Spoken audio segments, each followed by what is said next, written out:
everything that we had talked about coming up until this point has come to fruition when it comes to Michigan football and the Big Ten. Jim Harbaugh is suspended. Kind of sounds like, as of me saying this, like Michigan got a temporary restraining order or an injunction. Still trying to figure that out as of, again, me saying this. The dominoes are starting to fall. Some of the things that I stated as opinion are coming out as fact. We're going to talk about it on this episode of Locked On Wolverines. You are Locked On Wolverines, your daily podcast on the Michigan Wolverines, part of the Locked On Podcast Network.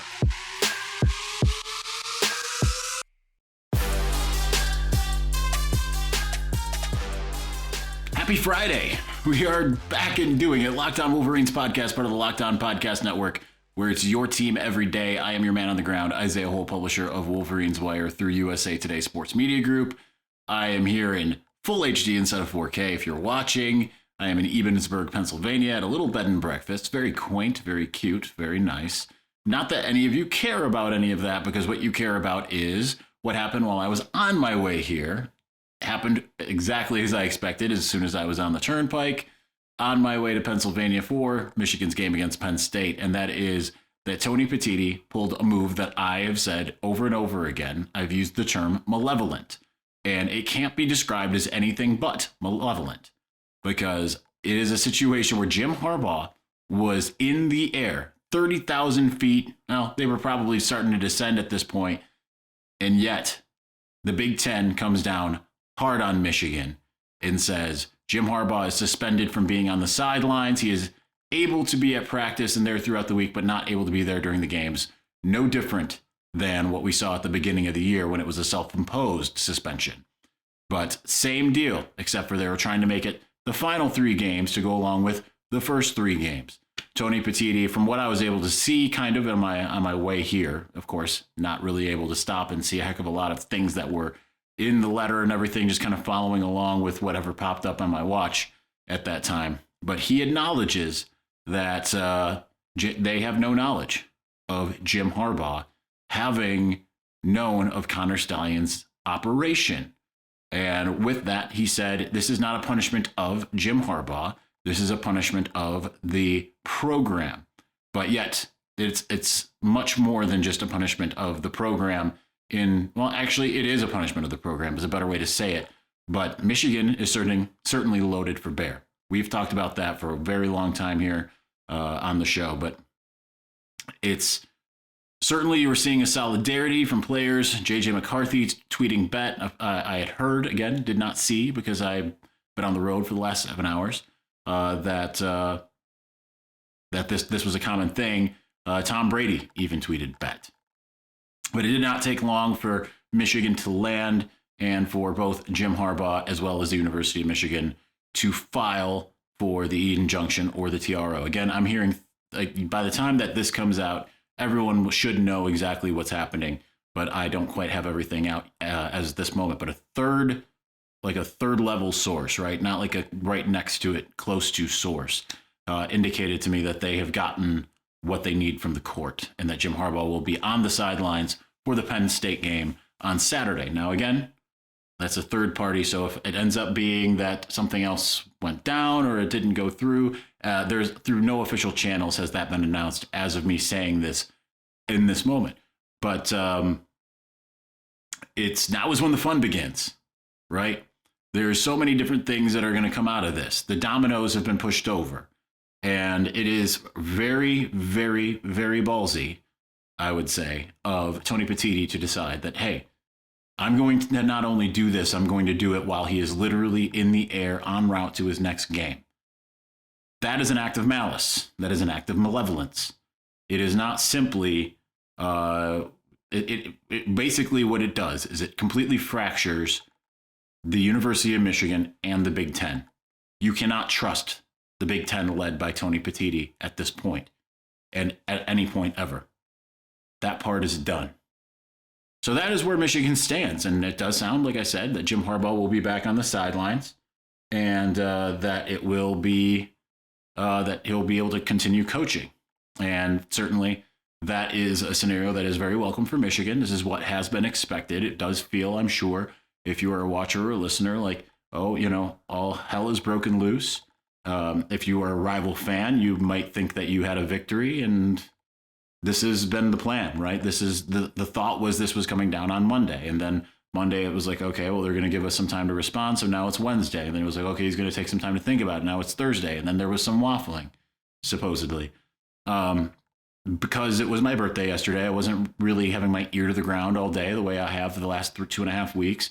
But when I had gotten home, I was texting back and forth with my source, and they had no idea what was going to happen at this point because they had heard that he was maybe, Tony Petitti was kind of falling back a little bit, that maybe he wasn't going to do it. But that one of the things that my source had told me, and I think I said this on the show yesterday, was that he was starting to regret, he was hearing that he was starting to regret having kind of gone down this road, but he's not savvy enough to get out of it.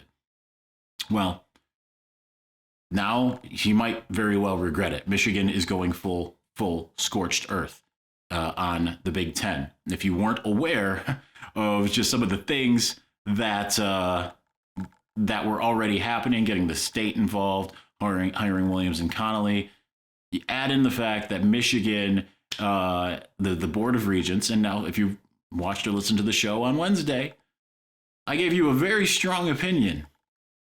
And that strong opinion was based in fact. So SI is reporting that the Big Ten has had a meeting, or not the Big Ten, Michigan has had a meeting with the Board of Regents in which they discussed potentially leaving the Big Ten. So let's get into the potential repercussions. It might essentially be a rehash of Wednesday's segment 2, but we're going to get into it now that it's really real.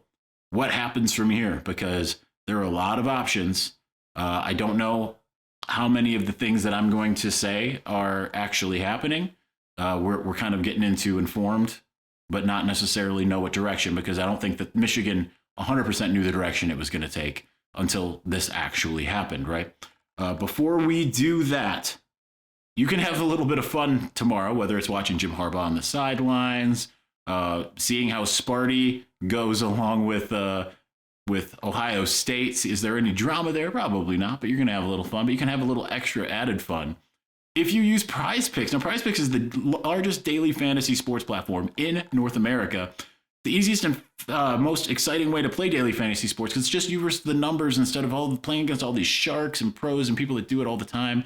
It's just you pick 2 to 6 player stat projections, and you do more than or less than on those stat projections. It's that easy. It's so much fun. You just watch the winnings roll in from there.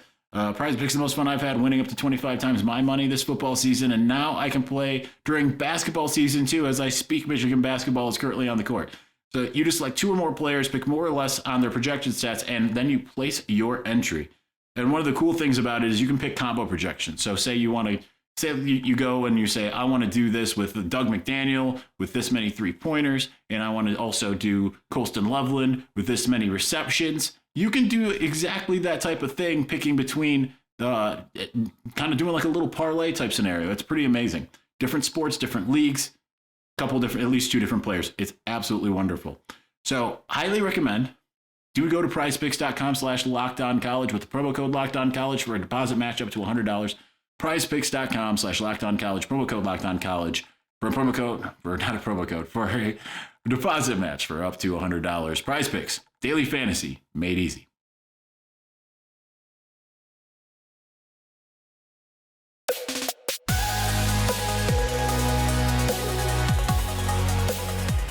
All right, we're going to continue on discussing this. So like I said, I'll lean back here in this chair. You can't see it.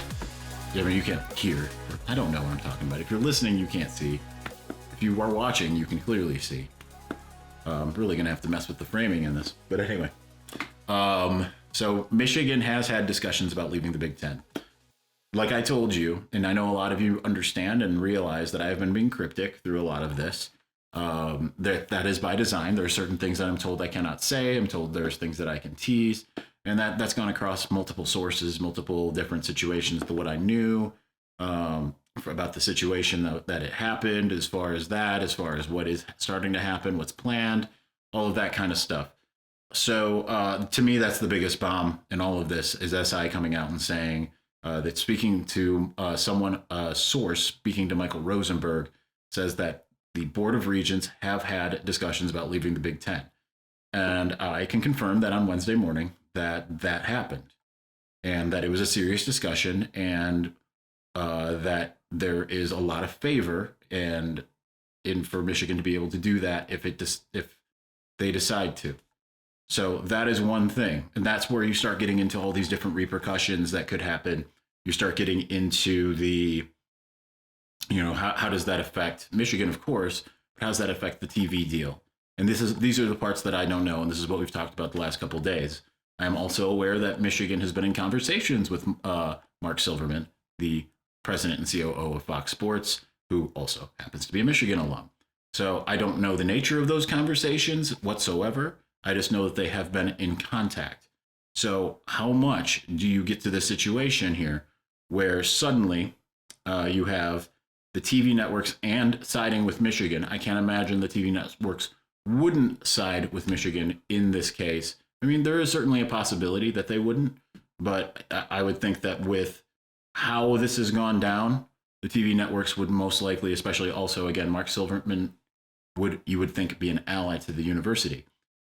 That's a powerful, powerful weapon. You add in the state of Michigan also getting involved, and then you also add in Williams and Connolly, the largest, or maybe not largest, but most powerful investigative law firm in the country. You have a situation where Michigan has just an insane amount of ammunition here.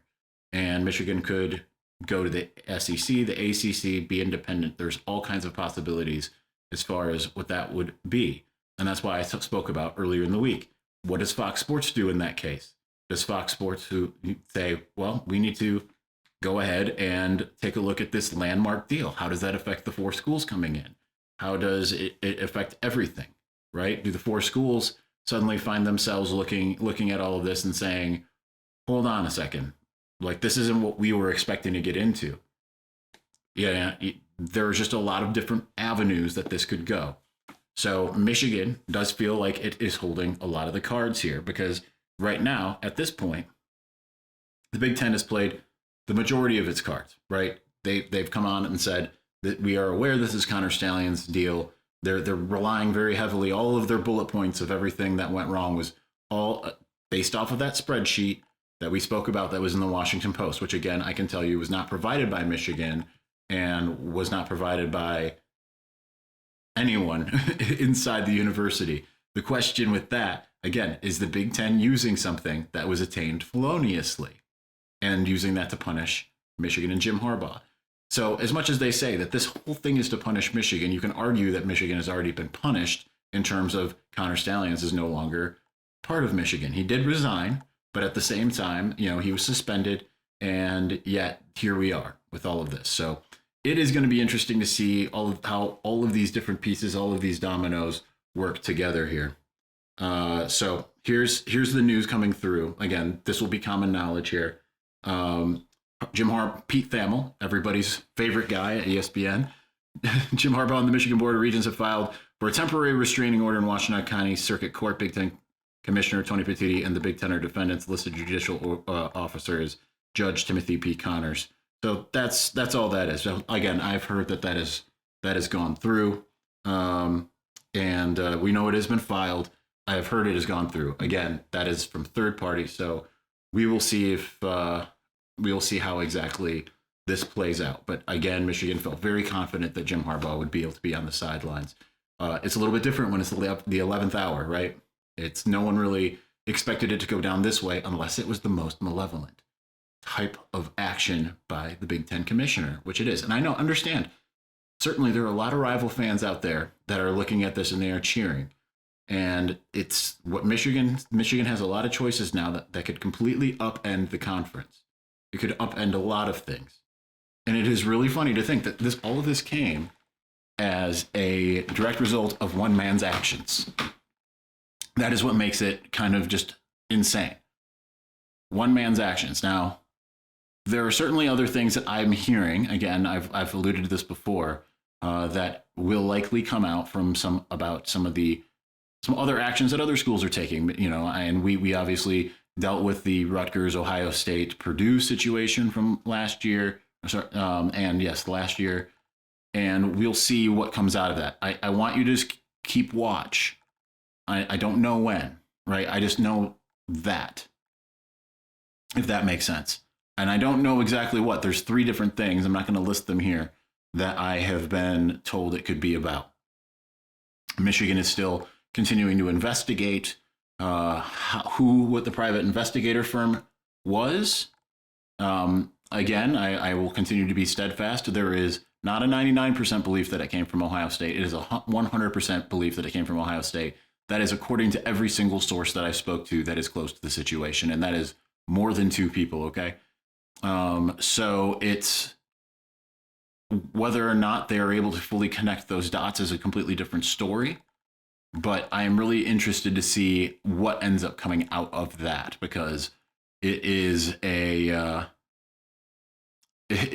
would be an additional level of bombshell.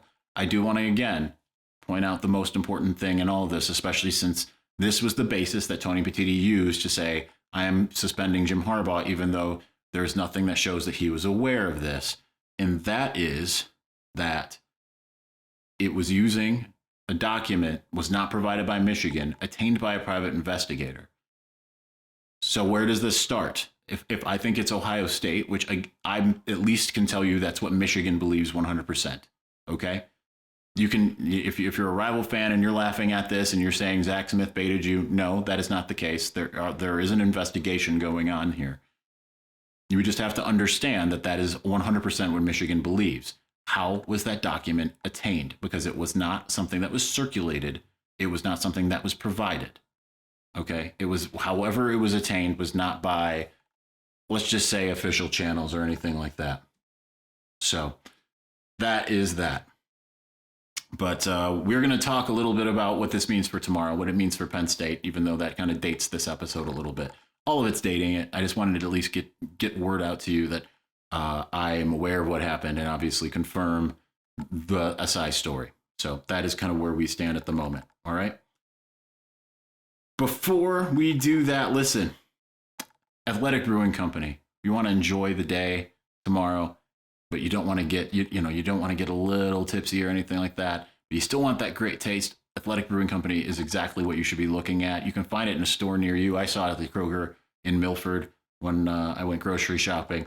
The Athletic Brewing Company has completely changed the non-alcoholic beer game. They make non-alcoholic beers that actually taste good, and they're full flavor. They're well crafted. It's just like a full strength beer. So good. Their brews are great tasting, award winning. They beat out full strength beers in global competitions. Think about how difficult that is and how many great beers there are. Theirs are even better tasting. They brew over 50 styles of craft non-alcoholic beer, including IPAs, golden sours, and more, and they're constantly releasing limited edition experimental styles to add to their variety. Best part, no hangover ever. You can just go ahead, enjoy, imbibe, and at the end of the day, you just feel normal. It's absolutely wonderful. So you can find Athletic Brewing Company's non-alcoholic brews at a store near you, or you can buy it online at athleticbrewing.com. First-time customers can use the code LOCKEDON to get 15% off of your first online order. That's code LOCKEDON at checkout for 15% off at athleticbrewing.com. Near beer, exclusions and conditions apply. Athletic Brewing Company, fit for all times.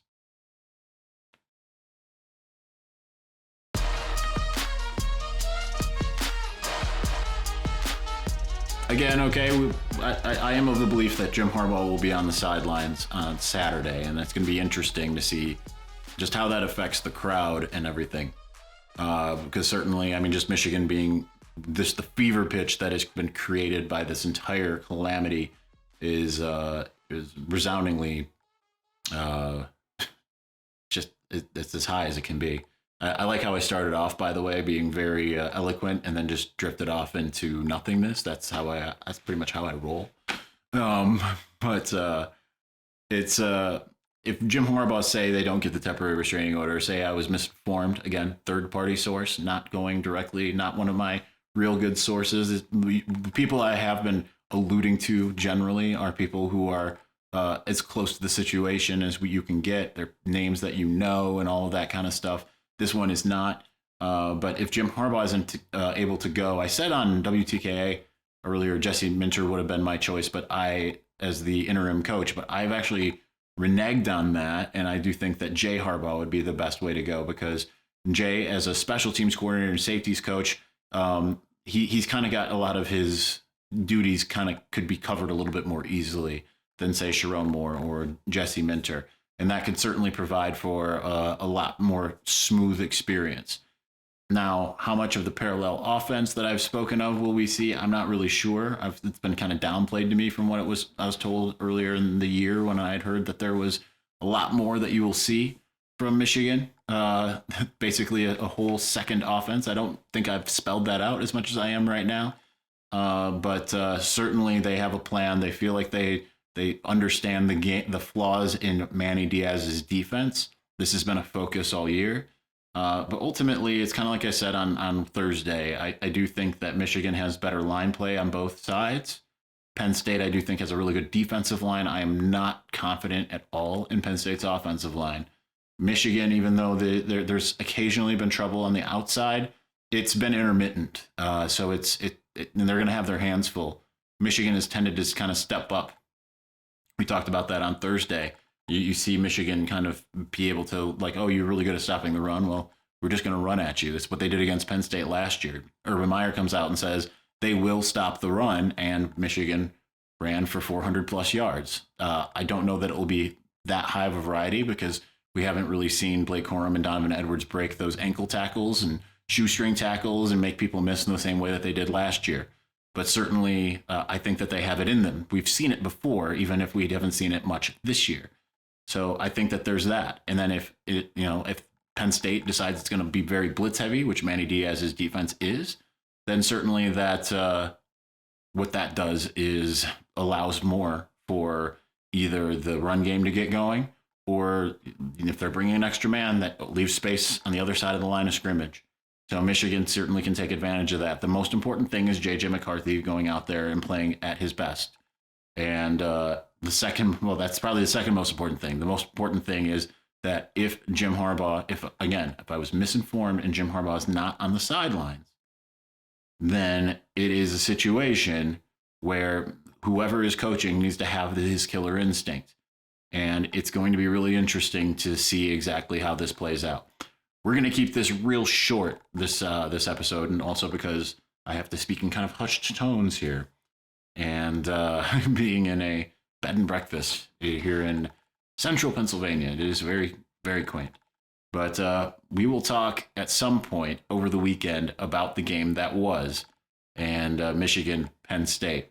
Looking forward to it. Happy Valley is my favorite place to go of all the Big Ten road trips. I just absolutely love it. It's going to be different of a style. You can go to MDen, get your Michigan versus everybody stuff. I'm excited to get the new sweater or sweatshirt that they released, at the white one, or oat colored. I'm not really sure. I got a text with it, but you can see some of the players were wearing it. Super excited about that. Anyway, thank you for watching. Thank you for listening. We will be back sometime this weekend. Peace.